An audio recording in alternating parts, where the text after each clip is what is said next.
नमस्कार, मैं मनोज कुमार और आप देख रहे हैं हाल समाचार। दिल्ली हाई कोर्ट में एक वकील ने याचिका दायर करते हुए कोर्ट से ये गुहार लगाई है कि पीएम मोदी पर 6 साल का बैन लगा दिया जाए, यानी उनको 6 साल के लिए चुनाव लड़ने के अयोग्य घोषित कर दिया जाए। दरअसल उन पर यह आरोप है कि उन्होंने एक चुनावी जनसभा को संबोधित करते हुए भगवान और मंदिर के नाम पर वोट मांगे, जो कि आदर्श चुनावी आचार संहिता का साफ साफ उल्लंघन है।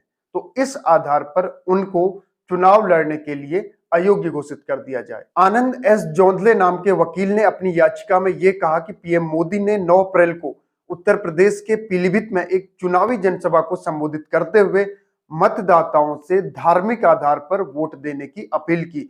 इस चुनावी जनसभा के दौरान पीएम मोदी ने हिंदू देवी देवताओं और सिख धर्म गुरुओं के आधार पर मतदाताओं को लुभाने की कोशिश की और उनसे इस आधार पर वोट मांगने के लिए अपील की, जो कि चुनावी आचार संहिता का उल्लंघन है। पीलीभीत की इस चुनावी जनसभा में पीएम मोदी ने अपने भाषण के दौरान यह कहा कि उन्होंने राम मंदिर बनवाया, इसके साथ साथ उन्होंने करतारपुर साहिब कॉरिडोर बनवाया और उन्होंने जो है अफगानिस्तान से गुरु ग्रंथ साहिब की प्रतियां भी वापस मंगवाई। इसके साथ ही पीएम मोदी ये भी कहते हैं कि जो गुरुद्वारों में लंगर लगता है उस पर से इनकी सरकार ने जीएसटी हटवा दिया। जीएसटी लाया कब गया? 2014 में बीजेपी की सरकार आती है और 2017 से जीएसटी की शुरुआत होती है और जीएसटी हटाकर इन्होंने बहुत बड़ा एहसान कर दिया। जीएसटी थोपते भी यही है और उसके बाद इस उपलब्धि के लिए खुद की पीठ भी थपथपाते हैं कि इन्होंने गुरुद्वारों से लंगरों पर से जीएसटी हटवा दिया। दिल्ली हाई कोर्ट में वकील जोंधले ने जो पिटीशन लगाई है उसमें यह भी कहा है कि पीएम मोदी विपक्षी राजनीतिक दलों पर टिप्पणी कर रहे हैं। वो ये कह रहे हैं कि ये जो है मुसलमानों को फेवर करते हैं। तो एक तरीके से धार्मिक आधार के साथ साथ सांप्रदायिक आधार पर भी अपने वोटर्स को लुभाकर वोट मांगने की अपील की जा रही है। एक तरीके से ये आदर्श चुनावी आचार संहिता का साफ साफ उल्लंघन है।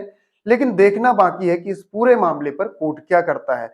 ऐसी संभावनाएं बहुत कम ही लग रही है कि कोर्ट या जो हमारा चुनाव आयोग है वो निष्पक्ष तरीके से इस पूरे मामले पर कोई निर्णय देगा, क्योंकि ऐसा इतिहास रहा है। हम देखते हैं कि किस तरीके से सिटिंग पीएम के खिलाफ बहुत कम लोग ऐसे, चाहे चुनाव आयुक्त हो या फिर हमारे जो जुडिशियल सिस्टम है उसमें बैठे हुए लोग हों, वो बहुत ही कम इस तरह की पहल कर पाते हैं। जो हमारे सीजीआई हैं डीवाई चंद्रचूड़, इनकी तरह के लोग, या फिर हमारे जो फॉर्मर इलेक्शन कमिश्नर हों यानी अशोक लवासा साहब, जिन्होंने पीएम मोदी को क्लीन चिट देने से साफ मना कर दिया था। इस तरह का साहस दिखाने वाले इलेक्शन कमिश्नर बहुत कम होते हैं और इलेक्शन कमीशन के इतिहास में टीएन शेषन साहब जैसे कद्दावर ऑफिसर बहुत कम देखने को मिलते हैं। तो इस पूरे मामले में पीएम मोदी के खिलाफ कोई फैसला आए, इसकी संभावनाएं बहुत कम ही होती हुई दिखती हैं।